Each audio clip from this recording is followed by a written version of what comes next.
I'm thinking that we just turn this into a podcast about space travel films. Sorry, what? What did you say? Well, I mean, no, sorry, what? Hey, Hello, hello, Brady. Brady, hello. we have a problem. Uh-oh. No, just kidding. I totally heard you. Why would we do that? Well, between Lightyear. Oh. And then this, and then, in a couple of weeks, we got Thor: Love and Thunder. Oh, that's true. We've also got, Lord of the Rings is, That's totally about aliens. Ancient Middle Earth aliens. Yeah, the elves at 100%. That's not earthly. That's how they build Mordor, is the ancient aliens, for sure. The aliens helped them, for sure. It's like the pyramids, Trump Tower, like any of those, yeah. Hard to wrap your head around structures. That's how that's done. Hello and welcome. Aliens with orange heads. Yeah. Hello and welcome. Welcome to the Movie Men Podcast. I'm Peter, that is Brady, and we are so happy you joined us. Yeah. Otherwise, what the hell are we doing? I mean, we're doing something new that we've technically not done before. What's not new? You changed your underwear as well? No, that's not what I was going to say. Okay. But good call to change it on the frequent. Yeah. At least once a month. We're doing an episode on a vote where we posted a voting options for our listeners and followers to have their say on what happened. So that's not new. I was going to say we've done that before for literally years. It's kind of our MO. It is our MO. But what's different is this week we're going to do a combination. So there were the 4 options. 2 were pretty MIA. Each got, Now and Then and Leaving Las Vegas both got 1, which is disappointing just because Leaving Las Vegas, I am so thirsty and curious about if it's there's merit to Nick Cage getting his Oscar for. So I'm curious. Now and Then was a Patreon suggestion, a suggestion of friend of the show, Emily, who heavily suggested it. So I was curious for both, but they did not fare well. But what did fare well, and what had incredible voting power, and that were close enough that we were just said, there's obviously interest in both, let's do both, were Apollo 13 and Jumanji. And so... So we're going to discuss both. It'll probably be a bit more on the heavily side of Apollo 13, but we are definitely covering both today, and we will do them separately. Like, we won't go like, hey, give initial impressions and then, of one film and then give the score of the other, then jump back to trivia. We're going to do one, then we'll do the other. And And heads up, don't get all excited thinking, oh, moving forward, we're getting twice the review. No. This is one and done. It is a kind of a perfect storm just because just in this circumstance it's a bit less editing for you, but more so we're a bit of against a numbers crunch where we don't want to have like a million bonus episodes because we have something specific set for episode 200, and just for scheduling reasons it just makes sense to make it all one episode. Yeah, Dune Revisited. Yeah.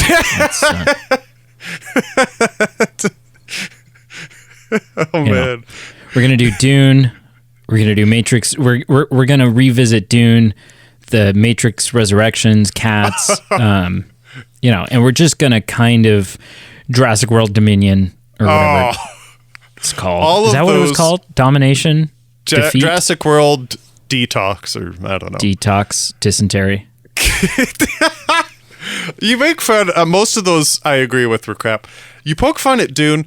I have to be honest, I am curious for the sequel, and I think I'm going to make a point of seeing it in theaters, because I do wonder, when I think about Top Gun Maverick, if I had seen Top Gun Maverick at home, a movie that was made for big screens, but, loses a bit when you don't watch it in those ideal circumstances. I wonder if visually, aesthetically, I would get more if I had seen the first Dune in theaters, and I wonder if I need to give the second one a fair chance and do the same. But that's a side point.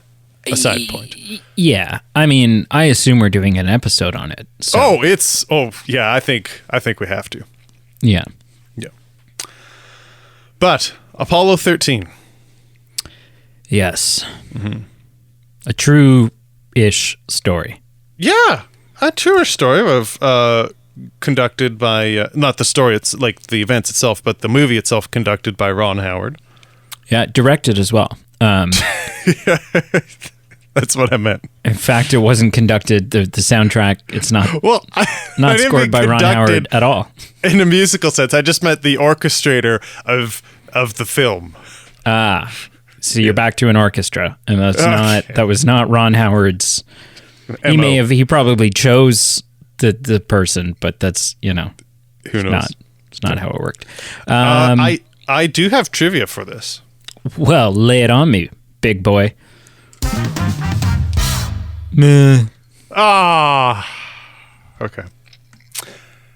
Well, the first question. There will be two, and then I've just got a couple tidbits after, but two main questions. This film was the second time that John Travolta was offered a role as the main character, turned it down, and then Tom Hanks was given that role. So this was the second time, and I'll give you a couple choices. What was the first time? So was it Forrest Gump? Was it Sleepless in Seattle? Or was it Philadelphia that John Travolta was offered the role, said no thanks, and then they said, fine, we wanted Tom Hanks anyway? Okay. So here's the thing. Okay. It's not Forrest Gump. There's no way. Philadelphia and Sleepless in Seattle, I've not seen either. Oh, okay. And I know, aside from Tom Hanks being in them, I know next to nothing about them. Does one of them have Meg Ryan? Is that? Sleepless in Seattle, yeah. Okay, yeah. So see, that is like the extent of which I know. They could be comedies, they could be musicals, they could be horror films. I don't think they're horror films, but right. I know nothing about either. But with them both being, I think they both have like a romantic element to them. Is that? Yeah, that's fair. Like they're both have main characters who are in partnerships or looking for partnerships to a degree. Right. So in my mind, it could be either one of those equally. Like I am adamant about it not being Forrest Gump.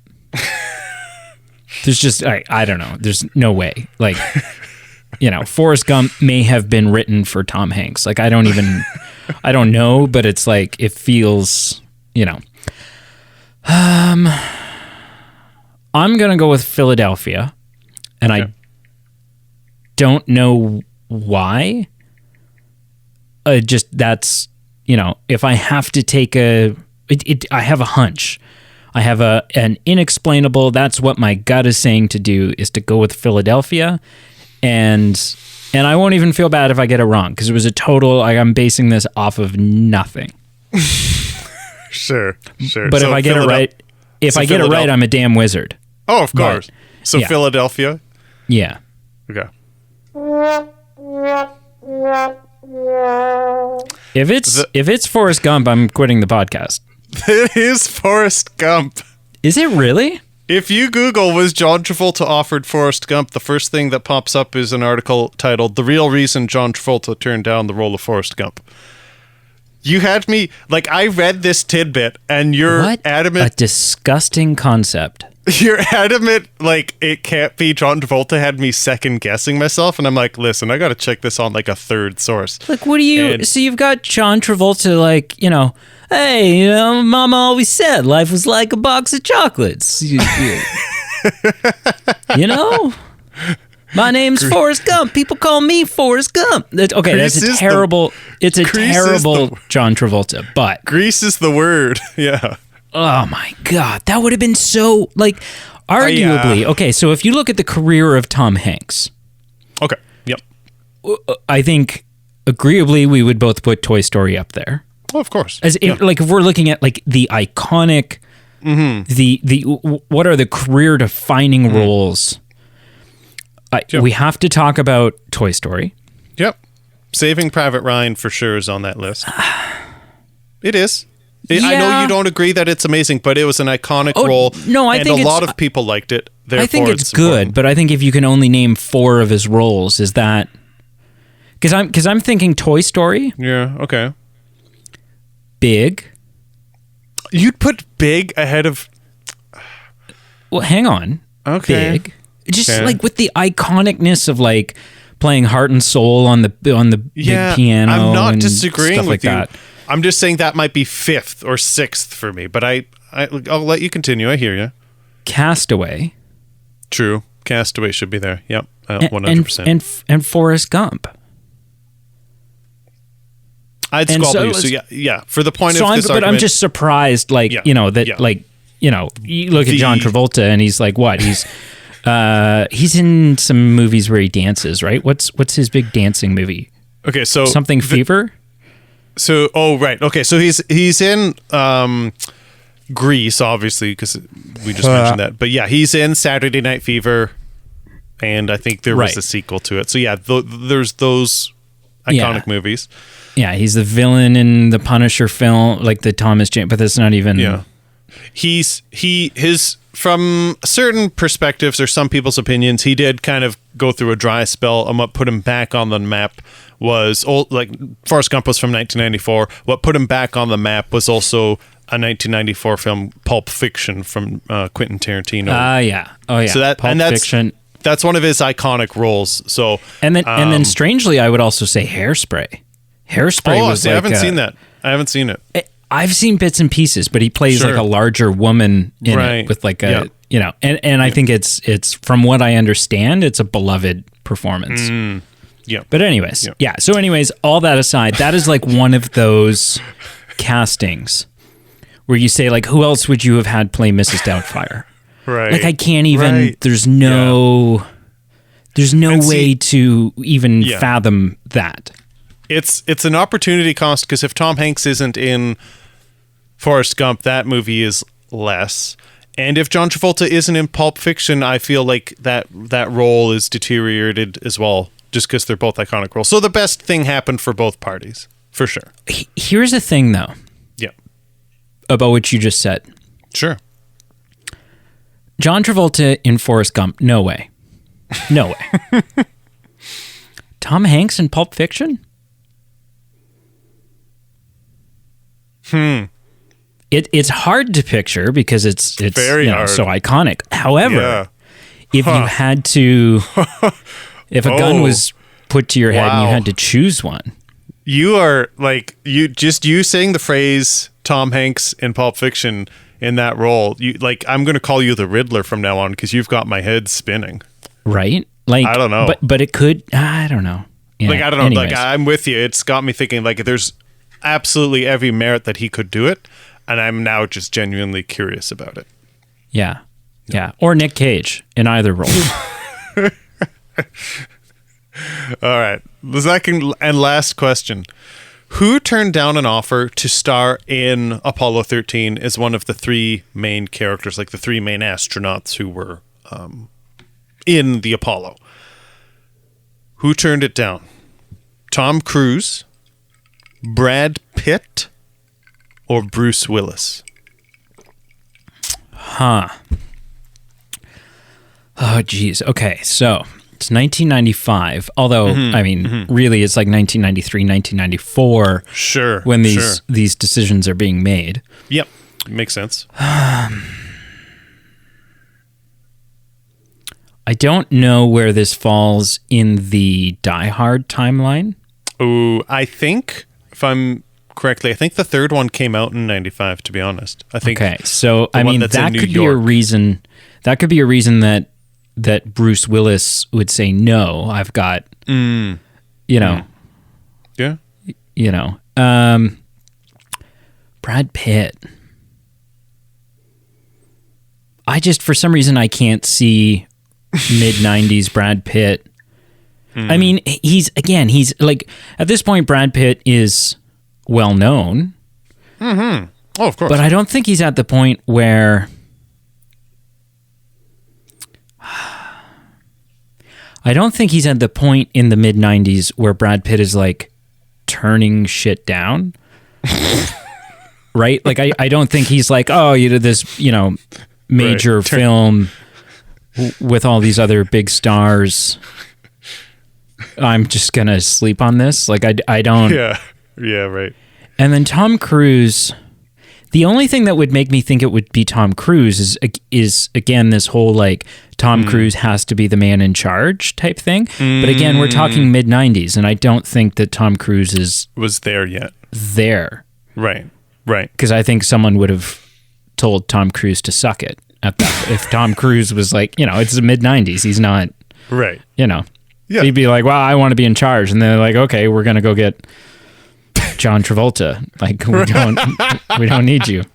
Right. I'm going to say, but then the tricky thing about Bruce Willis is prior to, because I know this, prior to the first Die Hard, like, they had a hard time getting Bruce Willis cast in that film, in Die Hard. Not because Bruce Willis didn't want to do it, but because the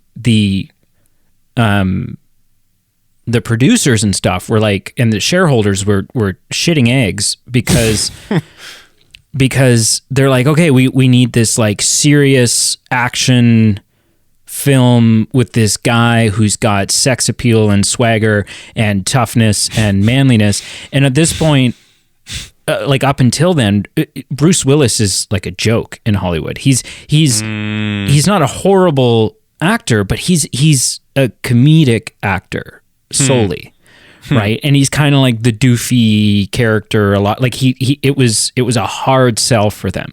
Okay, yeah, just like very similar to Michael Keaton doing something like Batman. With Batman, yeah, right. They're like, Mr. Mom, you're gonna get Mr. Mom, right, to play Batman. Right.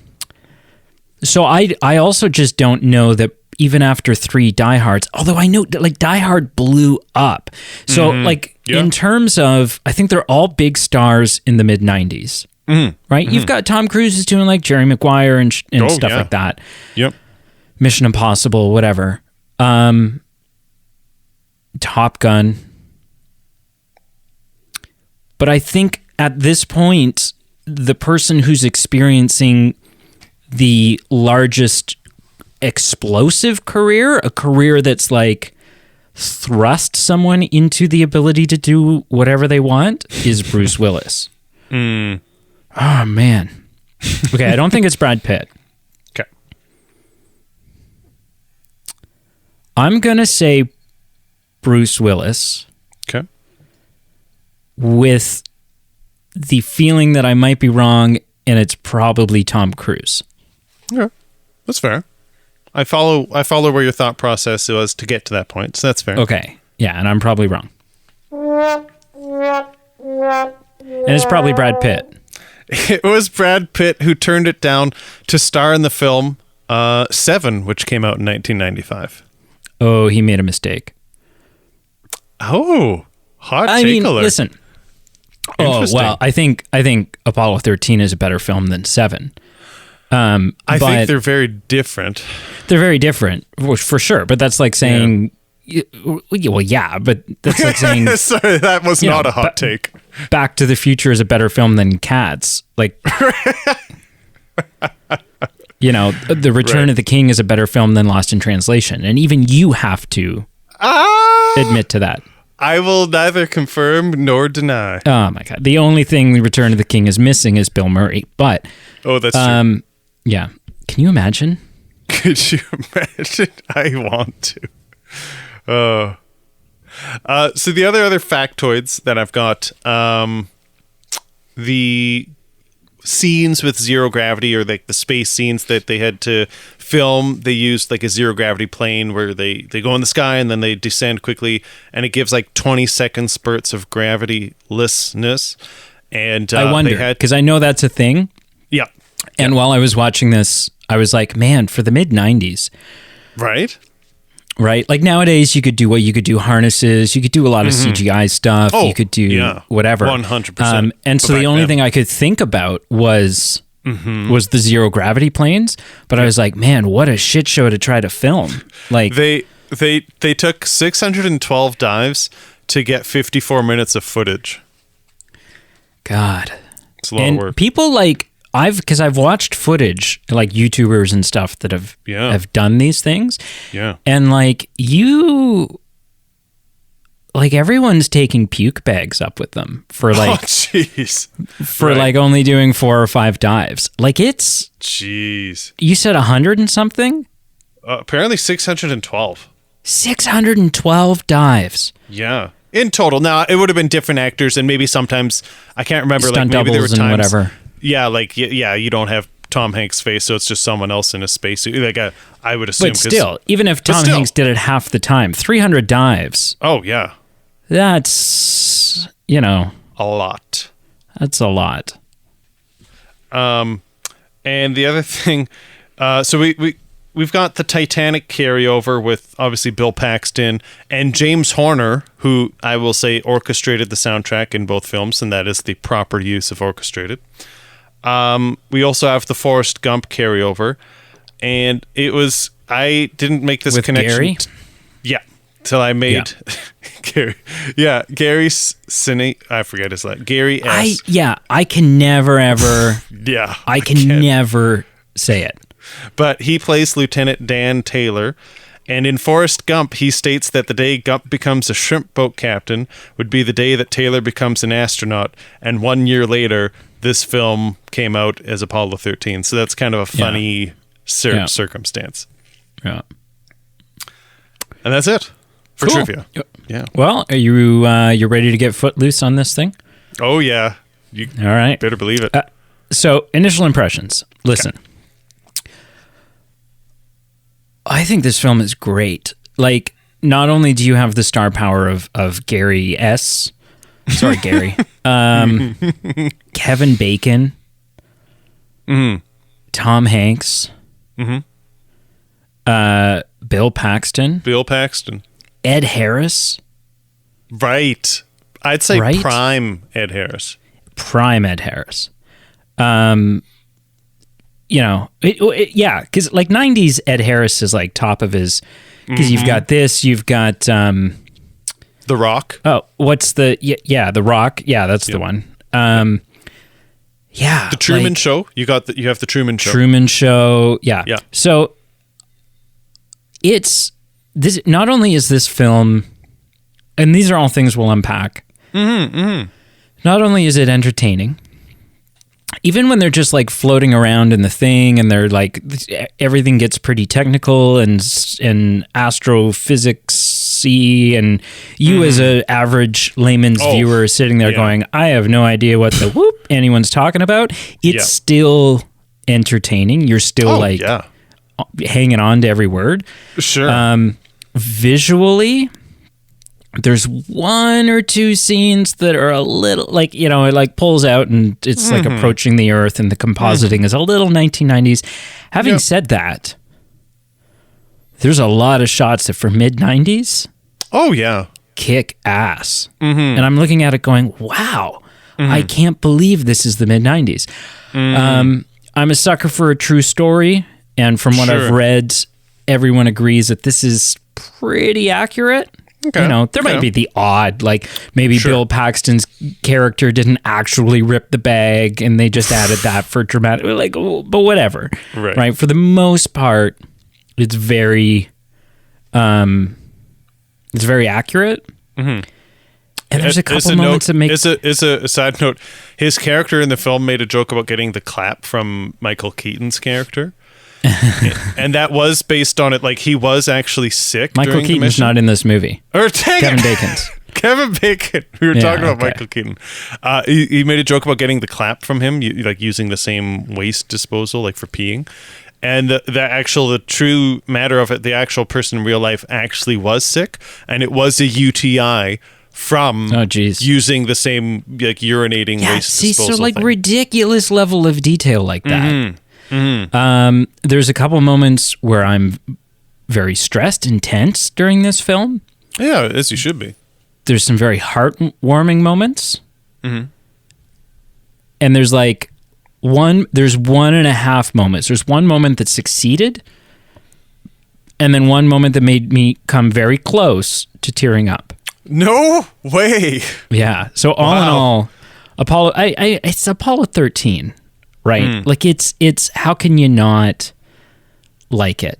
And maybe I'm about to find out how you could not like it, but my initial impression is there's a reason it's such an iconic film.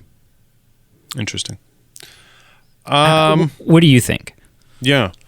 For some reason, I need to get past this point. I've taken exception to you saying that it's better than 7. I feel like they're both quite similar as far as captivation level, and like they're obviously completely different genres, completely different bags of teas. But I feel like they're both quite. I'd say they're on the equal playing field as far as a movie that drew me to the edge of my seat, not knowing what was going to happen next, and captivating me. So, okay, but which film has a better ending? Which film ends more satisfyingly? That's actually a fair point, and if the listener is unaware of what Brady is referring to, I specifically had a bone to pick with the creative decisions that were made with the end of 7. So that's a fair point. You took huge issue. You took huge issue. The listener should go back to listen to the episode. It's a good episode, but I did have issue. I won't go into it because that would spoil the movie. But that's a good point, Brady. I will put Apollo 13 a smidge ahead, but I will get to my initial impression. Which film? Wait. Yeah, we're tearing down 7 here. No, I won't go that far. I will not go that far. Which film stays more consistent in its portrayal of the characters? Like, which film are you like, okay, yeah, that all of these decisions make sense for that character, and everything they set up has a follow through? I mean, I'm not even being difficult. I don't know the answer to that question. I don't know if I could fully say that for Apollo 13. I'm not saying that's not the case. I just have not considered that. All right. But okay, continue. My initial impressions, it's bonkers to me. I sometimes think about the context of the film when it came out. It's bonkers to me that this film, when it came out, was only about 25-ish years removed from the real events. So in reality, it's like we're as separated from the film as the film was from the events. And there's just something symmetrical, something wild to me just about the movement of time. That just blows my mind. But I think from a space viewing film, aside from it's a true story, just based on a space film, I think I prefer like a modern day or slightly futuristic aesthetic feel, like say with Interstellar, like with modern space gear, not clunky stuff. Compared to like 1960s tech that was kind of clunky, kind of primitive comparatively. But I will say, holy Hannah, what a captivating film that is Apollo 13 that just sucked me in, and an incredibly watchable film. Like once it got started, I was like, I want to proceed and keep going. Yeah, characters are incredible. The dynamic of the story is incredible. It's just wild that like there were screenings of the movie at the time where people said this is ridiculous, like there's no way you can make a story about these people surviving, and Ron Howard and the team are like, no, like this is based on a true story, like this is actually true. And yeah, just an incredible story, and they brought it to life in a really good way. My only little critique, and I'll end my initial impression with it, I think I got a little, not bored, but a little fatigued in the middle. And like a plane or like a rocket ship, I felt like the first third was like really exciting, where the takeoff was exciting. The last third was also equally as exciting, and the way they emotionally wrapped up the film was excellent. But just in the middle, I know a lot of it was probably historically accurate. Like here's something that goes wrong, here's something that goes wrong. But at a point, I wondered if they could have shifted through it a little bit faster or a little bit more seamlessly. Because I kind of got a little bit bogged down, but not to a point of disliking it for it ruining it to me. Just if I had a bone to pick, that would be it. Right. Can we start by me countering your whole modern science fiction versus like 60s tech? Of course. I think that the 60s tech is what makes it like you can't have a true, accurate, factually true story with interstellar tech, because a lot of it is bullshit, right? A lot of it is fictitious, Right. is science fiction. Oh, 100%. For me, not only is the 60s tech what makes it so real and so interesting, because it's like a glimpse into a time gone past, Yep. but it's where all of the drama and all of the suspense comes in. We're talking about situations where there are ships, right? Like, and I don't know if this is factually true. I think it is, where like the first, this wouldn't apply to Apollo 13, but like the first ship that we like sent up that left the Earth's atmosphere or whatever, and like, circumnavigated the planet or whatever it is. Some iconic thing had less computing power than the calculator that is in most third grade's desk. Right. Right. And so like because we're dealing with the 60s, we're in a scenario where we are talking about less than 12 amps to work with. We're in a situation where we're talking about, a rescue in space is not feasible. We're talking about a situation where we are treading water in scenarios that we haven't even taken into consideration. We have no contingency for this because we just don't have enough fail safes. We haven't done this enough times to actually have any, we don't know what to do because this has never come up, and we didn't think it would ever come up. Right. And so I don't know, like, and that's fine. Like, I'm not saying your perspective on it is wrong. I'm just saying it's interesting to me that like the thing that for you was a bit of a drawback, for me, that propelled this thing. Right. Because I was like, I'm looking at the computers, these long in that like command communication center, right, in Houston. And there's like these long banks of computers. Right. And I'm looking at these things going, these things are probably 0.5%, if not less, powerful than the cell phone in my pocket at the moment. And they're responsible for...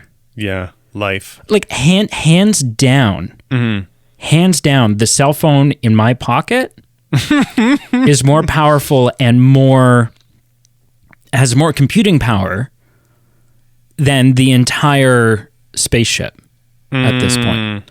Hands down. By a magnitude of 10 probably. That's insane. And and to me that's to me that's amazing, because it's like, you get this thing when you get into science fiction stuff, you get into this modern stuff. It's like, oh, this has happened. Oh, well, fire up the beta, gamma ray, proton, whatever it is, right? And you're like, oh, okay, cool, crisis averted. You made up a BS problem and you averted it with a BS solution. Whereas this is like, they might as well be sending them up in a cardboard box. And what do you do when there's 3 guys trapped in a atmosphereless, oxygenless, gravityless cardboard box? Right? And to me, that's where all of this that's where all of this is, going back to like our Jurassic Park thing. Right. Yep. Right? This is a bunch of guys lost in the jungle. When you get into this modern stuff, it's like, oh, okay, it's a bunch of guys lost in the jungle, but they also have teleportations. So whoop-de-doo, right? Until one of their teleporters malfunctions, and then it's like, okay, well, do you know what I mean? So it's just like, this 1960s thing for me was like spot on. It was like perfect in every way. I want to counter your point with another counterpoint. That's actually more of an agreement than like an argument. And I think, because I hear what you're saying, and that's a valid point. I think what typically, historically, if I was watching a space film set in the 60s, a big problem with me is usually things get bogged down in focusing too much on the tech, which gets outdated. And if that's the only thing, then that can become bogged down. But what is strong about this, because it's also based on a true story, is the tech part of it isn't the focal point. It's part of the greater story. Part of the story for you that's not amazing isn't this computer. It's that this is a true story. These astronauts were stranded, and part of that story was this computer. And so what I will say that I watched this movie back in the 70s, and friend of the show, Marshall, will be proud. It was called Solaris, and I loved it. I adored it. And it was amazing because it didn't focus on space technology or space tropes that older films fall into the trap of falling into. It had a story that dealt with more philosophically challenging things or questions that made me think, and things that I walked away going, I don't know what I think about this, but I'm going to think about it more. And I will say, although I wasn't a fan of the 60s element in Apollo 13, as necessary as it is for what it's set in, and there's the points that you just made, the greater story that they focus on and some of the things that they made me think about and questions I'm going to ask you later on in Apollo 13 were so powerful. So like, it wasn't as good as Solaris, but man, it was really good. And the 60s tech didn't bog it down or make me think less of it. It just didn't help it. But your points were valid. Here's the perfect example for me. Sure. Titanic set in 2022 is a super boring movie. Right. Because either A, they never hit that iceberg.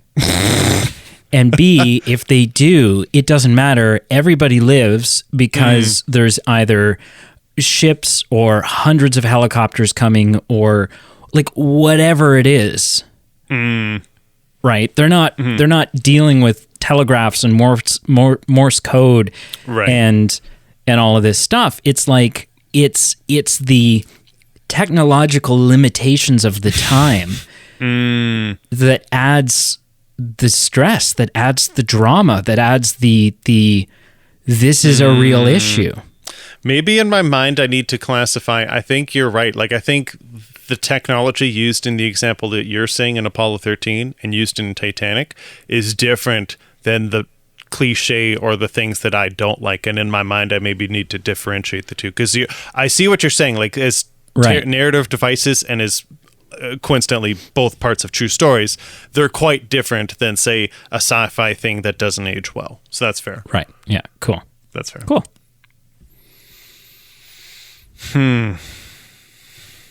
All right. Thank you for listening. I have to admit, I felt nervous watching Tom Hanks under the pressure he was in. Like, this is just one example, but there were so many circumstances that these three individuals were doing. And like, it's so much pressure to be in their circumstance, and it's a lot of pressure being at mission control.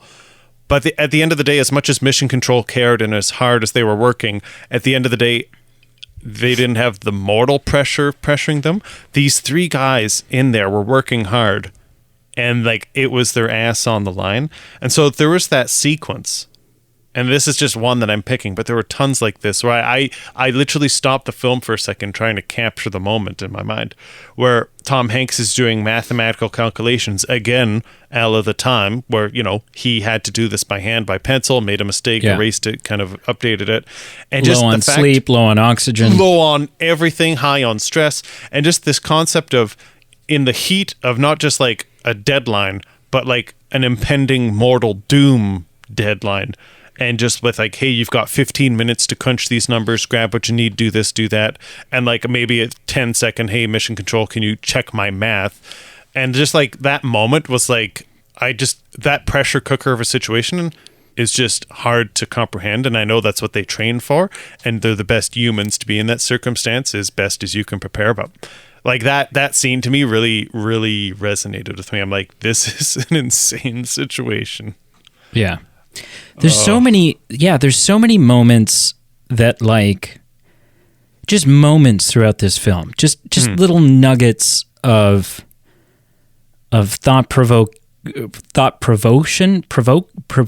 provoking. Yeah. what is Thought-provoking moments, yeah. Yeah, but what is the version of provoking? How do you say that in a provoked? Provocation? I don't think that's a word. Provocation? No. Anyways, there are moments that provoke thoughts. Yes. You know, and just get you thinking and wondering and putting yourself in their headspace. And one that stands out for me is, you know, right when they're slingshotting themselves around the moon. So they're at the moon at this point. Okay.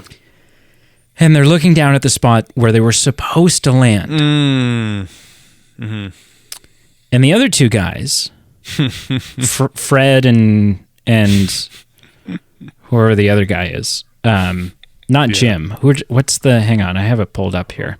Yeah. Jack and Fred are looking down at where they were supposed to land. And their determination, their passion for landing on the moon, for walking on the moon, is so powerful. And they're weighing the odds and doing the calculations in their head. They're analyzing what a long shot getting home at this point seems. And I can't remember, they say something. And Tom Hanks looks at them and goes, What's on your mind, fellas? I'd like to go home. And you just realize in that moment, these two guys are like, it'll kill us, but we could still do it. And to me, it's and it's a quick moment, and it's gone, and we never circle back to it. We don't touch on it again. But it's just like one of those moments where you're like, I don't know, just the energy is so palpable. And so good. Oh, absolutely. Yeah. There are two themes that really stuck out to me. The one I'll get to later, but the other I'm bringing up now just because it's quite related. It is what you brought up. And just about the whole concept of failure and greatness and how they are separate but also intertwined and whatnot.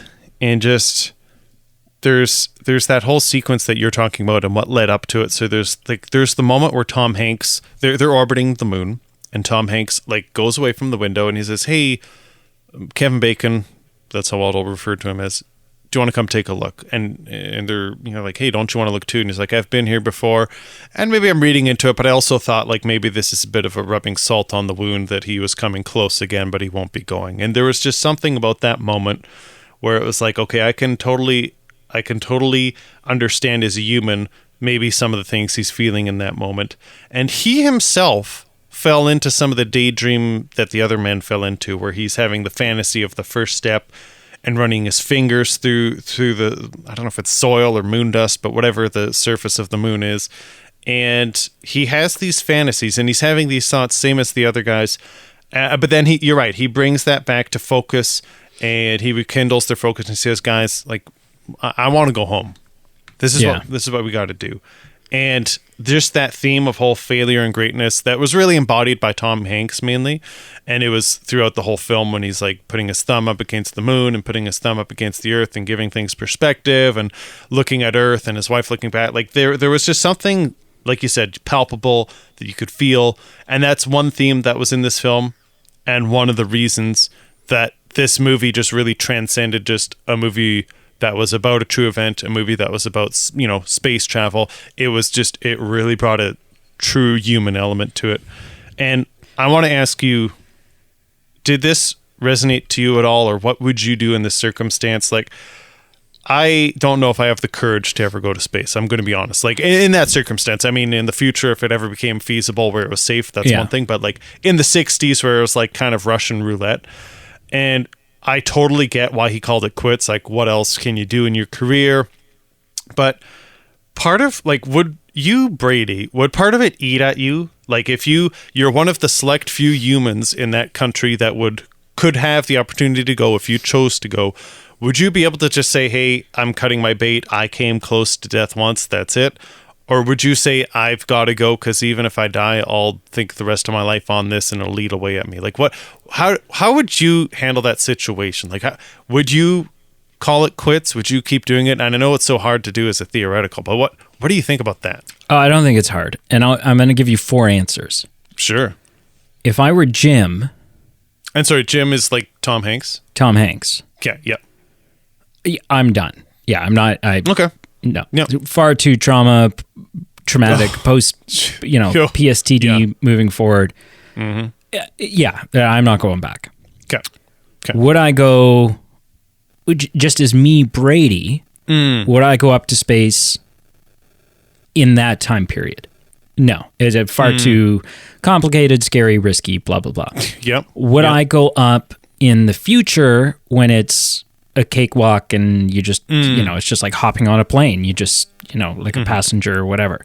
Mm-hmm. Yeah, absolutely. Would I go up today, now? And this is something I was actually thinking about. I was like, man, like, because everybody has that fantasy at some point. Everybody thinks about, what would it be like to be in space? Yeah. I think so. I think so. I think I would. I think I'm the type of person that likes, because look, I think people romanticize the idea of space travel, like modern day going up into space. And it is. Yep. It's a lot of like, they're like, we're going to go up and float around, or we're going to see this, or we're going to see that. And they don't factor in like, okay, the G-forces on your body and what the zero gravity can do to your body, and radiation exposure. Yeah. Radiation exposure and how many days it takes to travel places, or months it can take. Years it can take to planets. Even in this film of just the moon, not saying just the moon, but it's not like a further rimmed 4 planet. days. 4 days. Like 4 days is unfathomable. Like we don't know anything about 4 days. Like I can get on a plane tomorrow and get to the other side of the earth, and it'll take 24 hours. It'll take time. But like 4 days of isolation, like it is just so nothing like we could ever experience. And I think a lot of people don't think about that. I do think about that stuff, and I think that intrigues me more than it deters me. Sure. My personality is I like the idea of, like I think it'd be fun. I would love to get 2 or 3 guys together and go to the moon.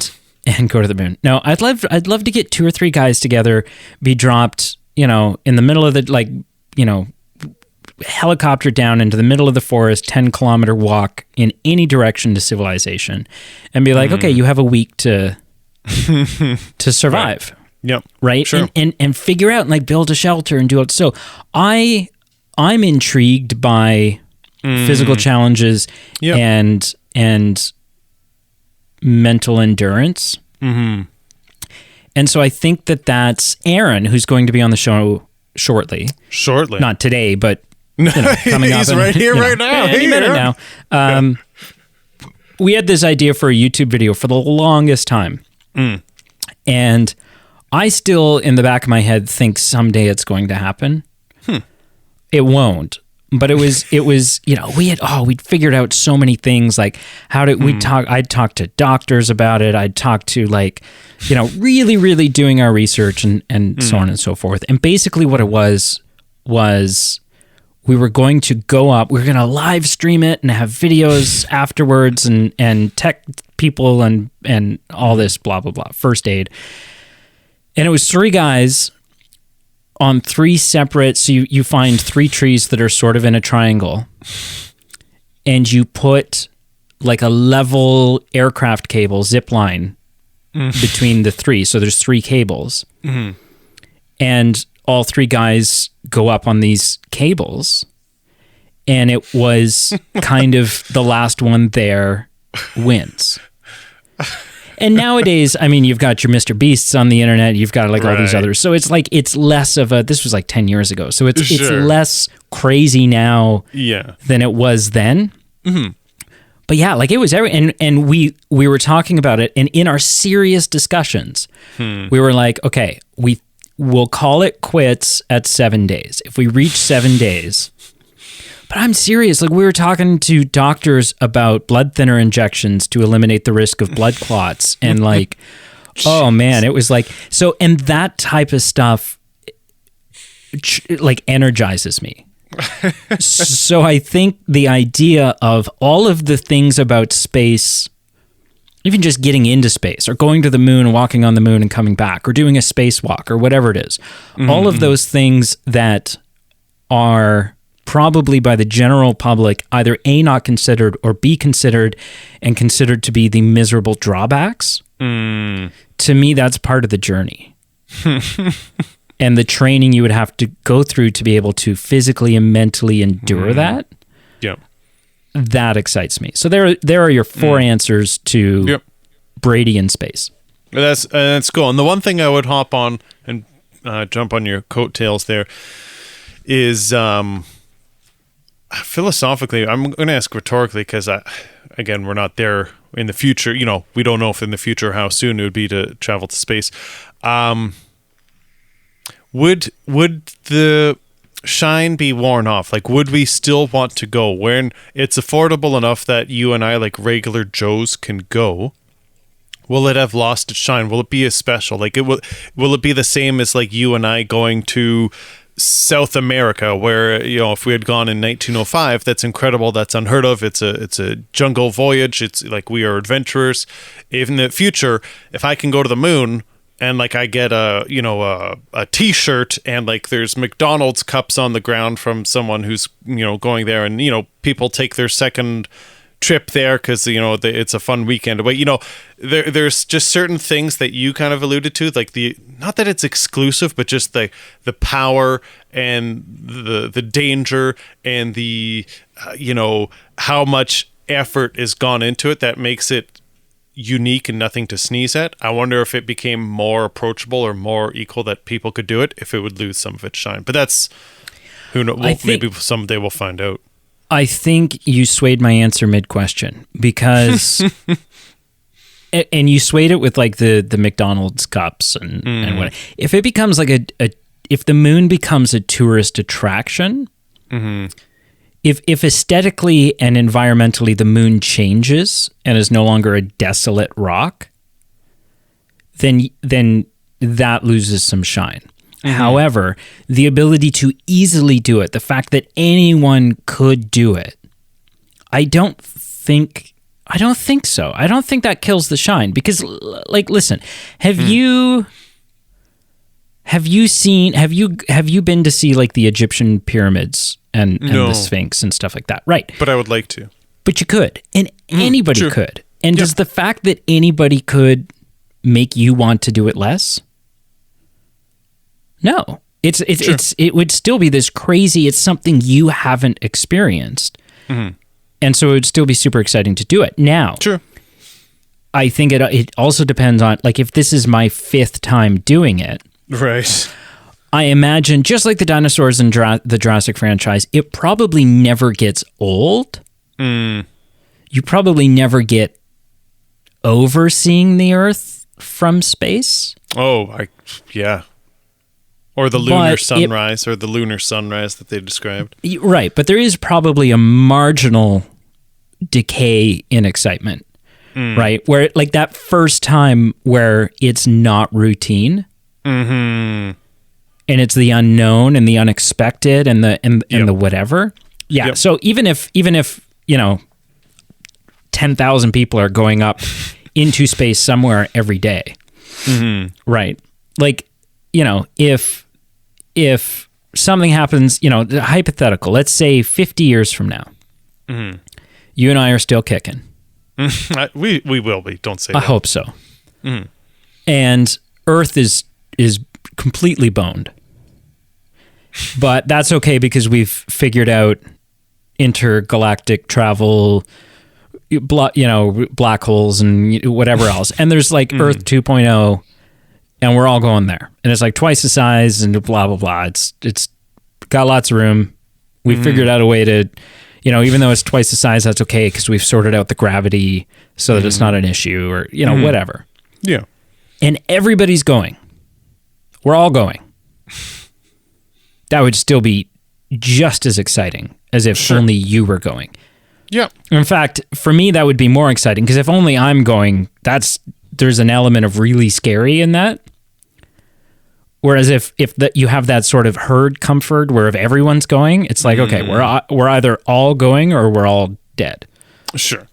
So, Right. you know, I think it's kind of like, say, going to Niagara Falls, a landmark. If you were there a couple hundred years ago, 300 years ago, 400 years ago, and like you were the only person there that day taking in this majestic wonder, I think there's a different experience than if you go today where there's hundreds and hundreds of thousands of tourists, and it both would be breathtaking for different reasons, but would be very different experiences. Yeah, because 300 years ago, you're going, wow, this is really amazing. This is really majestic. Mm. But there's not a wax museum in sight. There's no okay. Right. You know, I can't buy a gamble. cigar anywhere. I can't gamble. I can't. I'm going home. What is this shit? There's another straw hat. There's no boat with chintzy little garbage bag ponchos. Like, what is right? What is happening? Yeah.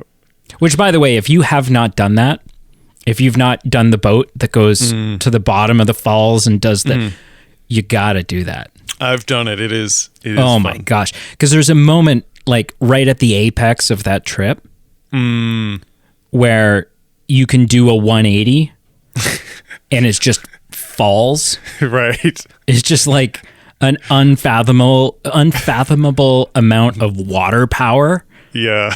And you're just like, and you're soaked right through. Like all the mist coming off of it is like, you know, you're drenched, but it's amazing.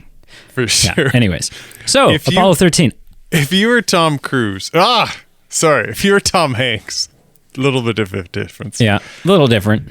Would you have postponed going up? Like, would you have postponed going up on a mission, or would you have gone with the replacement and gone with the original crew? Huh. I think I would have postponed. Yeah. It's tough. I think I would have been too anxious about last minute changes. And you can't think about things in circumstances like this, but there's the emotional aspect of knowing that like someone you've trained with that to a degree you care about. I'm not sure how close they were in real life, but someone that you know wants it as much as you, having to say you're not coming would be tough, but you can't make decisions based on that. Just on familiarity with like, if you're a tight knit group and you can know what someone's tone of voice is even before they say what they're saying, you know if it's something of concern or serious. So yeah, like there's also reasons of like maybe it makes sense to wait, but what a tough circumstance. Here's the thing. It turns out it's not Kevin Bacon's fault. Oh no, right? Not So at all. it's because so ultimately the right call was made because it's not Kevin Bacon's fault. No, of course. And without Gary S on the ground, they're not making it back. That's the way it's... Kevin Bacon's not hopping in that simulator and figuring out shit. Like, he's not... You never know. Oh, no. The guy's a bumbling idiot.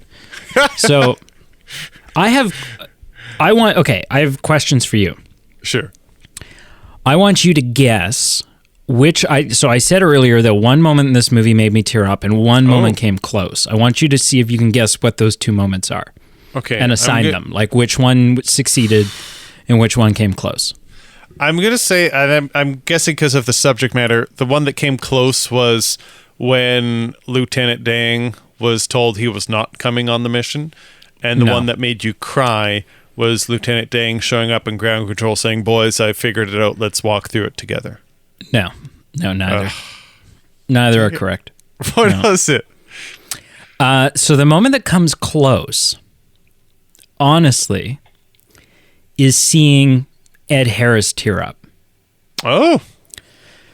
Because there's just this, like, when that moment happens and he, like, sits down in his chair, and I just empathized with this, like, weight coming off of him. Right. This mass amount of stress that he's been under for the last 4 days. Ugh. And, like, man, I don't know. And he just, like, he starts to tear up. And I just got in his headspace, and I was like, man, what you must be feeling. So that moment came close. That's interesting. Yep. The moment that succeeded was when, and I don't know if it was because I like somehow saw my own grandmother in this or what it was, but when they go to tell Jim's mother in the nursing home that there's been an accident, and her response is to the granddaughter, because you can tell she's fearful, she's upset, she's just gotten bad news about her son. But her grandmotherly instincts kick in. And she puts on the brave face that she knows she needs to put on, that all good mothers and grandmothers put on. Yep. And she says, "Don't you worry, honey. If they could get a washing machine to fly, my Jim could land it." And I was just a wreck. I was like, because it was like, again, it was like I was in her headspace, right? Having had a kid.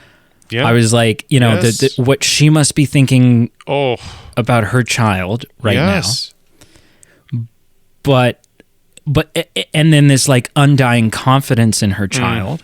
And then her grandmotherly instincts to reassure her grandchild. Like, I was just like, it was the perfect, and whoever that woman is playing the grandmother, she's fantastic. She is. Like, I was like, it was so good. Yeah. No, that moment got me, man. Interesting. It got me. That's interesting. And I get why, with you drawing that back. That's interesting. Yeah. I did get a kick out of her saying, like, to Neil Armstrong and Buzz Aldrin, like, have you guys been to space? Yeah, are you guys part of the moon program, the lunar program?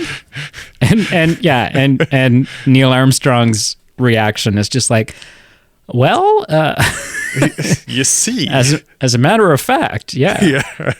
No, but we faked it in a, Oh man. Whew. Yeah. Do you have anything else? I have one more thing. I have literally nothing negative to say. I have one more just moment that is a standout for me. Sure. Well, why don't I say, and the only negative I already said was just it got a little bit long for me. This is the last thing I have to say, is the second theme that I thought really propelled this movie forward and I thought was good, was just how they hit on it again and again and again. Mankind's shallow fascination that after, and this is, I'm assuming, historically accurate, so it's, it's not just a total artistic choice. It's maybe based on some truth, but it is artistic that Ron Howard decided to portray it. But just after this Neil Armstrong on the moon, the perception we get from the film is that society, that TV networks are kind of over the space program. Like, it's, it's not worthy to be on TV, even though it's still an incredible feat. Like, even today, even if we shouldn't take it for granted, but especially back then, like, it's still incredible. And just this whole shallow fascination that the thing, it's not getting replaced with like the next newest, biggest, incredible thing, like some life-saving technology, some life-altering thing. It was literally like, instead of watching this like take off and launch and the update that Tom Hanks gives via video, they were airing like the same talk shows or the same old boring baseball games. Like, it was not even that they were moving on to better things, like what could be better. It was just like, let's revert to our same old garbage that we watch every day, compared to like a lunar mission. And just this whole fascination that was so brief and then moving on. I just, something about that really, I thought was an interesting take to kind of emphasize in this film, just because what is, like, if that's not worthy of airtime, what the heck is? Like, well, and that's interesting because it touches on something that I was thinking about, which is like, I don't know. So it's the 1960s and it's the space race. And it's all of these things, right? It's getting men onto the moon. It's mastering space, and that's literally what it is. And because like it's, when you think about it, when you think about space travel, this extremely expensive, Oh, yeah. Extremely dangerous. Like, people are, we're possibly going to lose these guys. And how many times through history since then, unfortunately, have spacecrafts not even left our atmosphere before exploding and everyone perishes? And at this time, and even when those things explode, we're not going to space to solve an issue. Right. We're not if we can get there and do this and discover that, we'll solve world hunger, we'll have world peace. Where, there's it's the 1960s. There's no Elon Musk trying to get us all onto Mars because we're killing our planet. Like, it's literally this expensive, dangerous, life-costing thing simply for the sake of because we can. Because we want to know if we can. Because we, as the human race, need to put a flag on everything we can put a flag on. We need to master and conquer everything that we can master and conquer. And that was something that I kept thinking about throughout all of this. I'm like, it's like people are dying. It's very expensive. It's very risky. It's causing devastation. And there's really no solid reason for it. There's nothing you can tell me that is going to make me go, this was a necessary risk. And so, like, and I wonder if the public got that. Which is interesting, because in this whole theme that I'm talking about with our shallow fascination that they depicted, the time that they then perceived that it was time to air it on TV and give it attention was when, these pilots are in mortal danger, like it's looking like they're screwed. And so, again... Because then there were stakes. And then again, maybe that just speaks to just the concept of we strive, or we're more interested when there's something on the line, not for the reason why, but just what is at stake. Yeah. Because if they were if we're in danger, like, it's not a matter of what will be accomplished by getting to the moon. It's just the stakes that interest us, and can we do it? And that, like, so let's push ourselves. And right, because if they were like, hey, we're about to land on the moon, and we're pretty sure we have evidence that there's life on the moon, and we're about to prove it, then everyone's tuning in, because that's game changing. Right. And everyone tunes in for the first moon landing because that's game changing. Right. But if it's like, we're just going to do something, we're going to attempt to do something we just did already. Right. Nobody cares. and I think I would be, I would, if they were televising a lunar landing today, I think I would watch it, because I've never had that opportunity. I can see the old footage. Everyone can. It's on YouTube. It's everywhere. For sure. But you can't, but I can't go back and experience that in person. Yep. Right? Or something we've never done. Like, we haven't actually put boots on Mars. Right? And so if tomorrow there was someone on, someone's landing on Mars, everyone is going to watch. Because we've never done that. Yep. And there could be life. And we're pretty sure there's, like, isn't there ice on the caps of Mars? Like, there's water there. Yeah. Which means there's atmosphere there, which means there's, so, like, that's all potentially game changing. There are stakes that matters.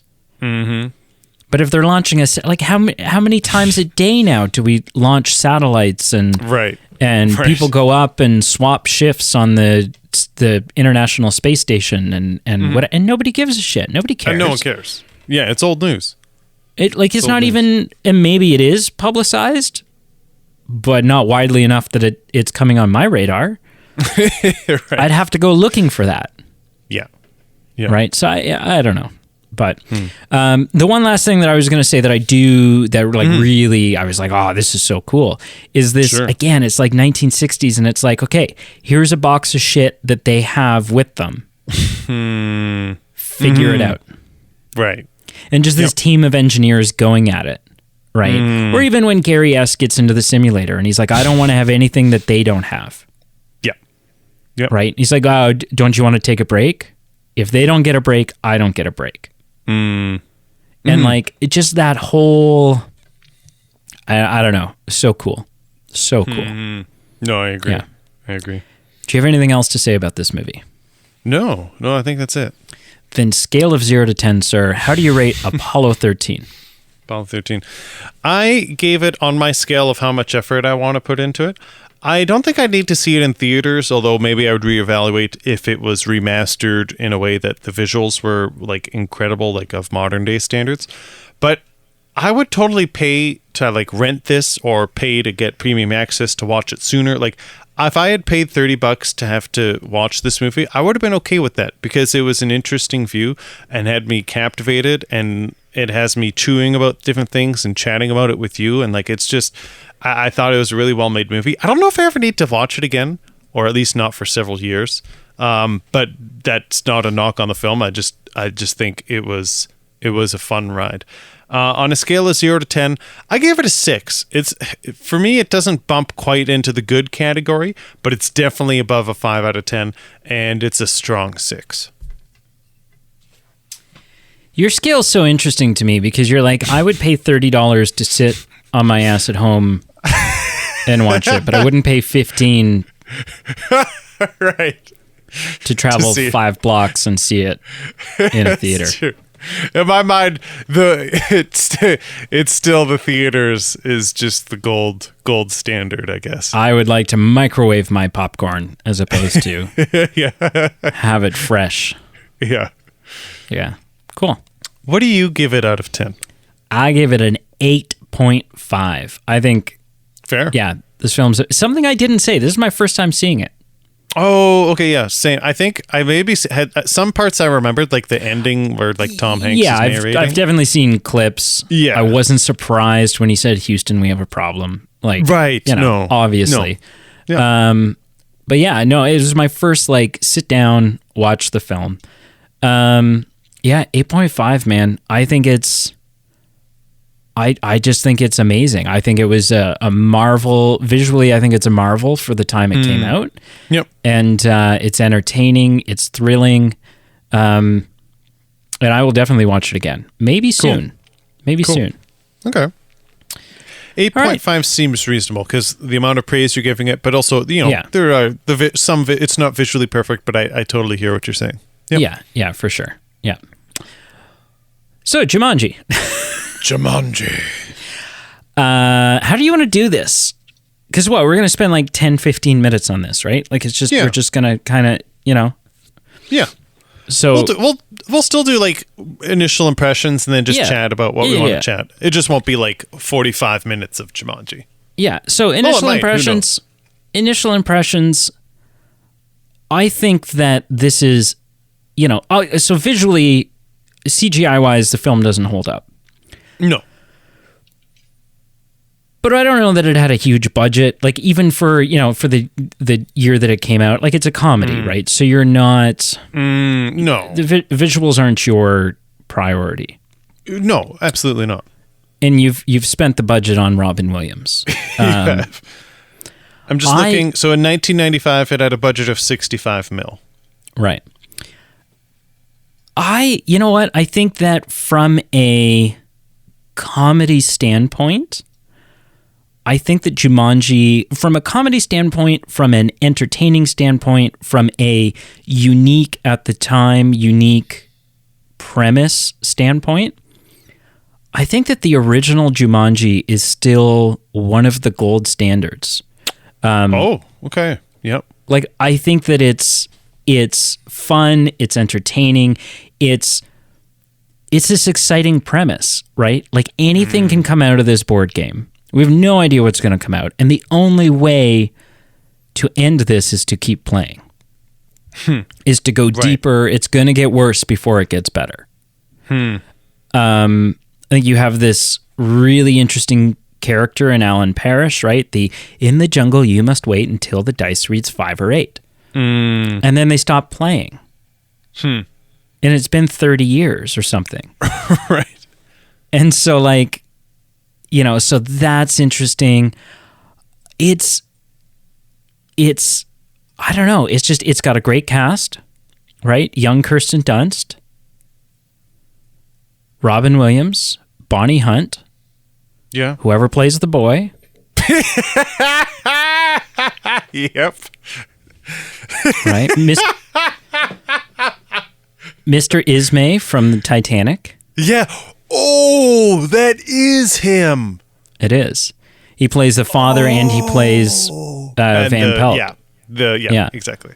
Oh, that is Mr. Ismay. Yeah. Yeah, with a slightly different haircut, and he's shaved off his mustache. But kind of a pompous douche in both. Yeah, for sure. But it's like, I don't know. It's just, it's the movie's got some nice symmetry, the way that it sets things up with like,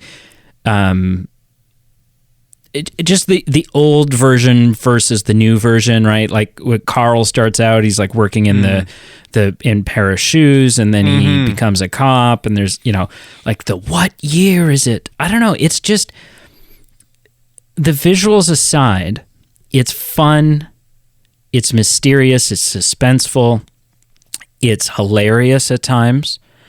And it's, I don't know. It's just it's so many comedies these days lack substance. And I think that this film is full of substance.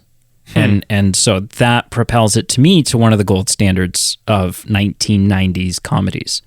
Interesting. Yeah. What say you, sir?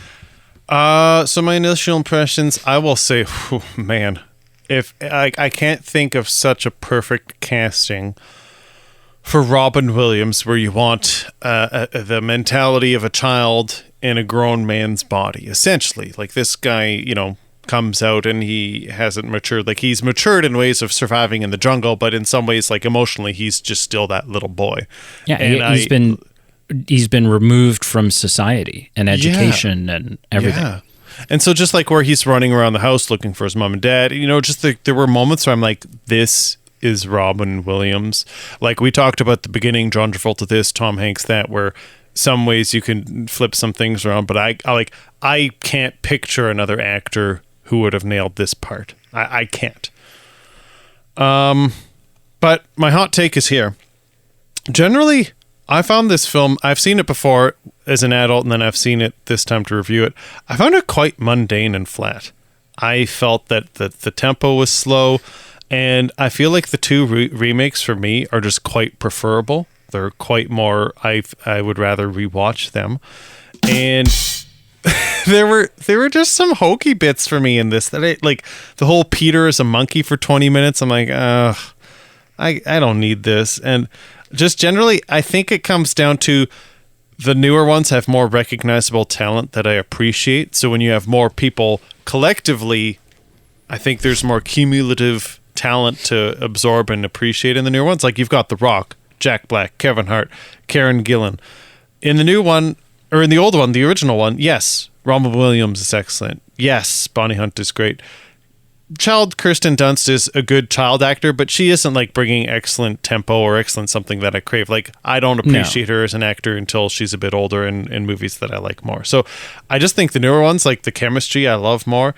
And with this 1995 one, the opening 20 minutes are stellar. The last 10 minutes for sure are like incredible. And I say the opening and closing are saving grace. But that middle portion, I found like I got a little hokeyed out. I got a little bit, I was over it. And I think my opinion on it has changed going, I don't think I ever need to watch this again. I won't say it's not a gold standard of comedy, but it's not a gold standard for me. Ouch. Yeah. Ouch. Okay. Yeah. Okay. I mean, I think I've said everything that I need to say about it. Well, I want to ask you some things. And both. Sure. Just a comment first. It was cringeworthy. Like, it's not funny just of world events, but when that hunter goes to the gun store and they give him like the paperwork to get a gun, and then like they like avoid some gun regulations and like they give him a gun right away, and I literally winced. I'm like, oof. Yeah. But I think there's a hilarious moment in there, though. Oh, when the guy selling him the gun says, "You don't work for the post service, do you?" Oh my gosh, that is just. It's funny, but it's also like, again, it's cringy, but it's cringy. Yeah, it's funny. Yeah. My biggest A question you just raised, actually, before I get in. In the closing, we have the whole reimagined reality where the children kind of get to grow up and do what they want to do, and they become married, and they're able to save Kirsten Dunst's parents, and etc., and so on and so forth. Do they save, like, is it Carl or Clint, or what's the cop's name? Carl. Did I just miss this, or did it not happen? Was there anything alluded to that, like, in the closing, like, was anyone wearing sneakers, or was it alluded that, like, his big breakthrough actually did happen and it saved the town? Did I just miss that, or did that not happen? It could be there, but not that I'm able to confirm. Doesn't that need to be part of, like, what happens as far as undoing mistakes and undoing wrongs and setting right what was needing to be done? Like, I thought. Yeah, I mean, I know maybe. It's not as emotionally significant as saving those children's parents, but it's still emotionally significant of this guy having this dream and believing in his passion, and then some snot-nosed kid ruining it. Yeah, but I mean, maybe it was a shit shoe. Like, maybe some things are just not meant to be, you know? I guess, but, like, they beat Air Jordans, and it was going to be Wilt Chamberlain's, but whatever. Yeah. I'll move on. One more nitpicky thing, and then I'll just get into it. What the heck is with this whole child bully situation? And I know the father said, hey, I'm sorry, I didn't realize it was like a whole clan of kids. I thought it was just the one, and I told you to stand up, and it ended up being like a whole group that bullied you. So I don't have as much problem with the father, but I just don't get this whole bullying situation where there are, like, adults in ear distance. Like, there's construction workers that are, like, within shouting distance, just letting this group of kids gang beat young Robin Williams. Like, I mean, people are assholes. I think, honestly, like, right. You know, I don't know. And I don't know, especially, I mean, things are different in every country. Things are different in every state, province, town, city, what have you. Yeah. You know, I think maybe you give people too much credit to assume that even today, if a kid was getting bullied, that everyone would jump in and, you know. Fair. I don't know. Yeah, no, it's not a given. That's fair. I think in a nutshell, my whole disappointment with Jumanji, I think there are kids' movies that are good, and then there are some kids' movies that are hokey, and I think just this is a little too slapstick and kind of corny for me, and that I might be eating crow or, you know, putting my foot in my mouth because I'd have to rewatch the new ones, and that may be the circumstance. I realize they're just action movies with The Rock, and they're silly, but something about them in my memory wasn't this same degree of disappointment. Like, hear me out here. Like, the first 20 minutes I love, because I get this National Treasure vibe, and I'm not saying, you know, it's hard using that as an example sets it up for failure, but you get this kind of cool mystique of, like, this game and, like, hundreds of years old, and, you know, you get some backstory of these guys that are, like, nervous and they're like, get rid of this thing, it's cursed us, we're not having this again. Or in the last 10 minutes where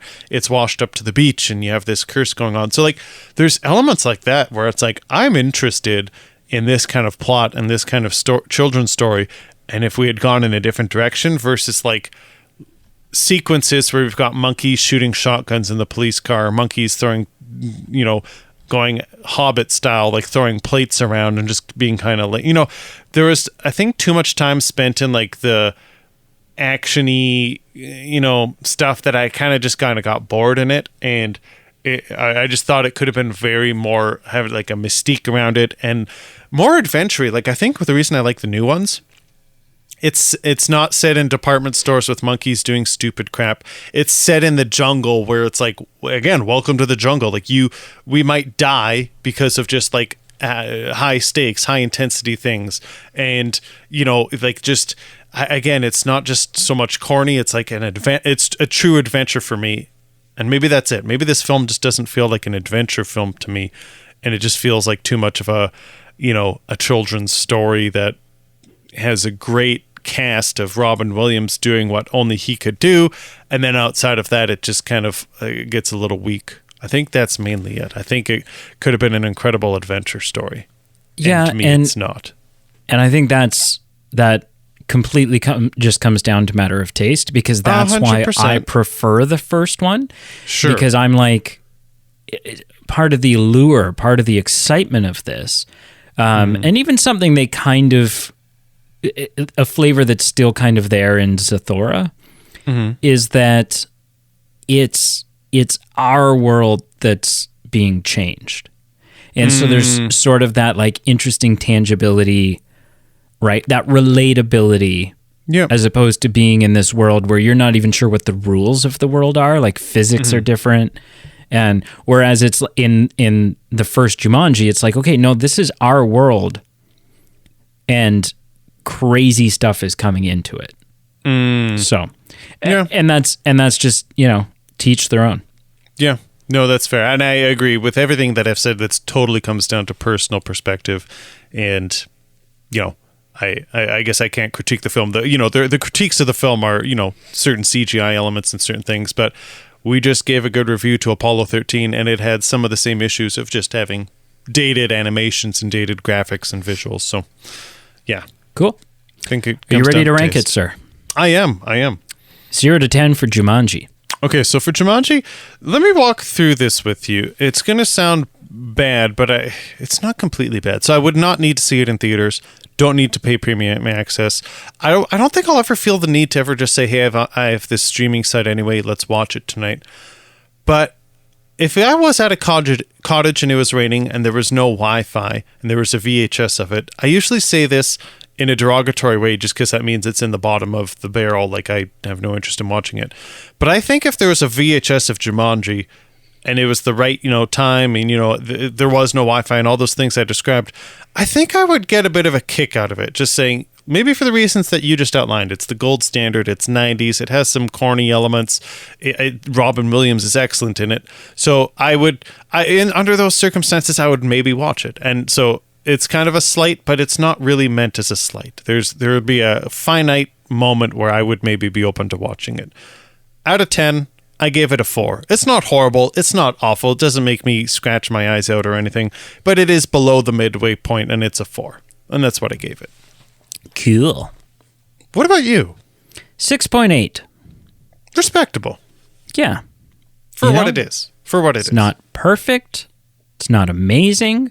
Mm-hmm. But everyone should see it once, I think. Mm-hmm. Yeah. Yep. Yeah. Cool. I got some news for you, sir, before we go any further. Yeah. And I'm going to start off with the one that we've been revisiting over and over. Probably the one you're most interested in. Top Gun Maverick. Oh, baby. Has now crossed $1 billion worldwide. Oh, baby. And it is sitting at the 49th slot.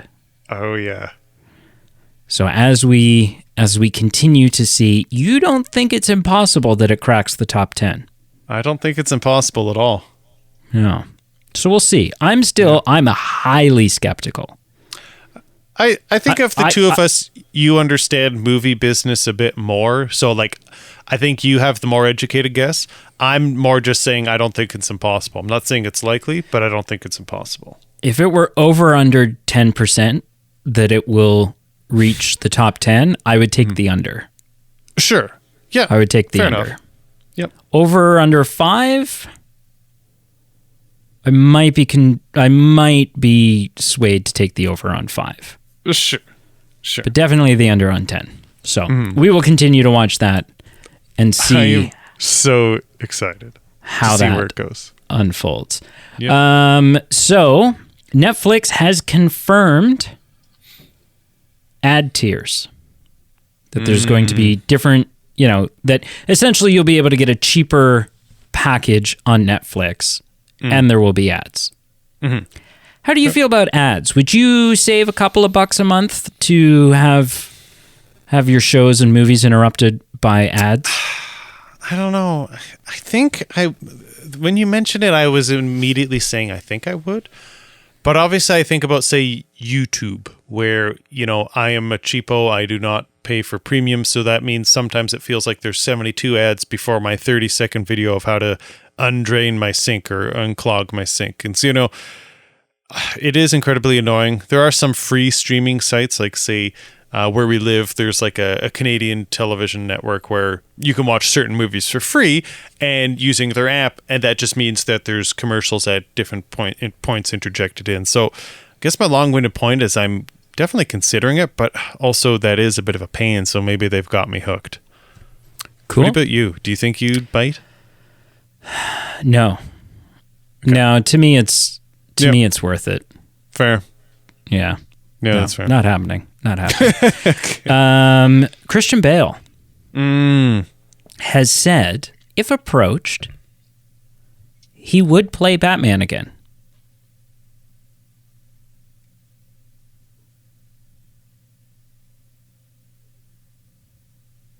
Did you? I'm listening. Have you passed out? I mean, I'm open to this. Yeah, I mean, you got to take it with a grain of salt, right? Newsflash: actor would take huge paying role in billion-dollar franchise, right? Yeah, exactly. I mean, but interesting that I don't see there being. I see there being a want for it because, but I think it comes from toxic fandom, right? People who are still like, oh, he was the best one. You have to bring him back. You have to, just scrap all this new stuff and continue the. Are we in a place where we need that? Do we need Christian Bale back as Batman? Yeah, I mean, I'm just trying to think of a circumstance of how you do it, just because other than doing a rinse cycle repeat of what they did in the recent MCU of bringing previous characters back or previous renditions of characters back, and that's all I can think of is just things like that. And at some point, that whole plot narrative gets a bit old. So I like Christian Bale, you know me, but I can't think of a circumstance where it makes sense or where I need to contrive something where it happens. No, I agree. So we have a release date for the sequel to Ghostbusters Afterlife. And it is the Christmas season of next year. Oh, okay. Yeah. So not far off.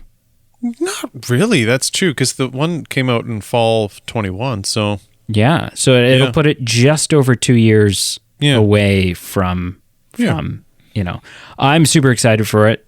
I know you're not excited for it, but maybe a little more lukewarm. Yeah, I will definitely see it. I'm intrigued, and depending on the casting decisions, of what's carried over and what's new, I'm definitely very intrigued. Cool.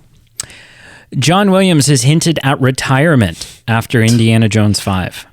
Oh, which we will have to review. I'm just saying that now. The man is well into his 90s. I don't think anyone can say that he hasn't earned retirement at this point. So many times when we were talking about Jumanji, I almost said John Williams instead of Robin Williams, and I'm just picturing John Williams in a loin and leaves and running around.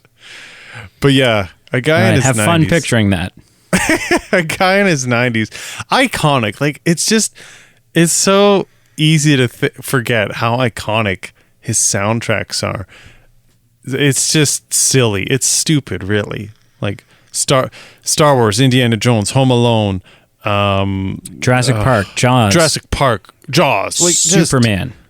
Just so many silly things where you go, oh, who did the soundtrack? Harry Potter. You look up who did the soundtrack, and it's oh, of course it's John Williams. There you go. Yeah. No, he's okay. It doesn't get much better. Yeah, no, I think that's fair. Let the man do what he wants. He's deserves a bit of retirement and a bit of relaxation after his incredible career. Yeah. Here's a bit of a spoiler for Doctor Strange and the Multiverse of Madness, but not really, because I know you haven't seen it, which you should get on because it's on Disney Plus now. So go watch it. But this is, if you even have an internet connection, you know this spoiler. So in Doctor Strange and the Multiverse of Madness, we did get, in an alternate universe, we got John Krasinski as Reed Richards, Mr. Fantastic from the Fantastic Four. Yep. Which has been a fan casting, and everyone wants Emily Blunt to play his wife, Sue Storm.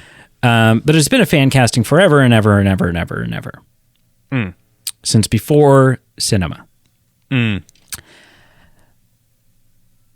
And the director of Doctor Strange and the Multiverse of Madness just did an interview, which makes it seem like maybe John Krasinski is not going to be our main universe MCU Mr. Fantastic.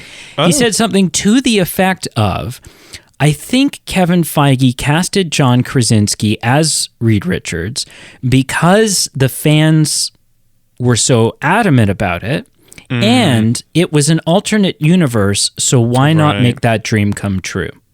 That definitely leaves it open to, it was just the alternate universe, and the one that we'll see, the 616 or whatever you'd call it, will be someone else. Yeah. So that's... It's a little sad for me if it turns out, because he was fantastic, pardon the pun, in it. And I love John Krasinski. I think he would be an excellent choice. However, you have to just, and people are going to be mad, and people are already, well, if they don't do that, I'm not going to see Fantastic. Shut up. Shut up. You're right. Then don't go see it. Then you don't deserve to see it. Yeah, shut up. Yeah. Just wait and see what they do. It's the MCU. Their casting has been spot on time and time again. Yeah. So just wait. But I will be a little sad. I will be a little sad. Of course. But I'm sure whatever they give us will be great. Yeah. Oh, absolutely. Absolutely. Comic-Con is coming up. And the Comic-Con schedules, the different studios' panels, and the itinerary, what they're going to talk about, what they're going to show, what kind of panels they're going to have with stars and interviews and stuff like that, has been released and announced. And left out of DC's panel is the Flash movie. And we don't know what that means, but what it likely means is DC still isn't sure what the hell they're going to do about this film. Or they do know what they're going to do, and it's now going to be so delayed because they're going to reshoot all of Ezra's scenes. Right. That they're like, well, we're not ready to show you anything. We don't actually have... we can't do a Flash movie and not have the Flash actor there because we don't know. Or they are just going to release it the way it is, and they're like, well, but we're not going to have a panel.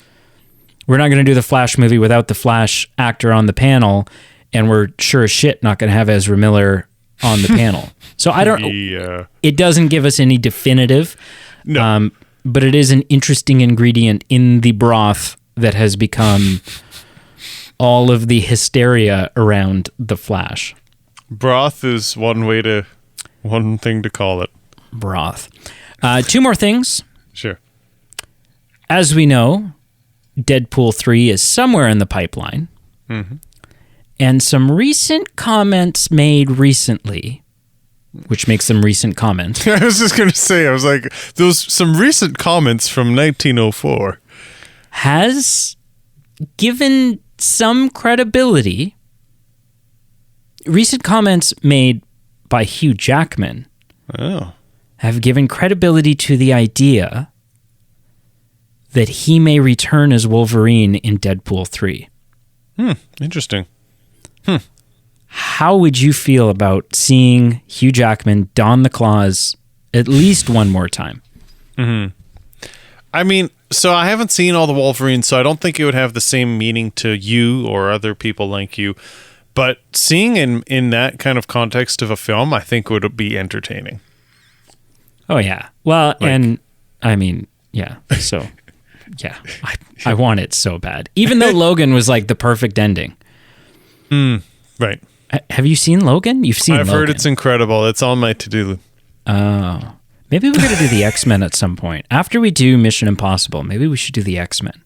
Maybe. I mean, I'm intrigued. I don't know if I'm ready to sit down and do them all. I don't know if I'm that intrigued. Right. Yeah, but we did James Bond, so you can't We suffered through 80 we're Roger so Moore removed films. from that was more fun than pain. I think the growing pains are done, and we've got the baby. Finally, speaking of James Bond, the next James Bond officially will be a reinvention of the character. Okay. And is at least 3 years off. Oh, okay. So take that, which means we have to do this podcast for at least 3 more years. Right. That's what our podcast is based on. Yeah, working towards that. What did you watch this week, sir? I don't think I have anything to add. It was a combination of a busy week, but also I've got a couple things that I will talk about the next time we talk. One of them, I haven't finished the film. The other I finished, but I have this thing where if I haven't graded it and thought about my grading, I don't consider it watched, so I'm not ready to say I've watched it yet. So nothing this week, and I will pass it back to you. What did you watch? Nothing, with the exception of I've been getting back into, because it's on Disney Plus now. I have been rewatching 8 Simple Rules. Oh, no way. A throwback to my childhood. So sure, super exciting. Yep, super exciting. Wrap it up, sir.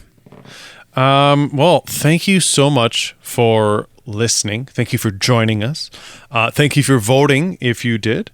And we'd encourage you to vote. If you didn't this time, or if you did again, vote again. Follow, subscribe on Facebook, Instagram, Twitter. Check us out. Give us a like and a comment wherever you see fit. Give us a good review. And check out our Patreon page, merchandise page. The links are below. It's a way for you to help support the show and help us pay the bills.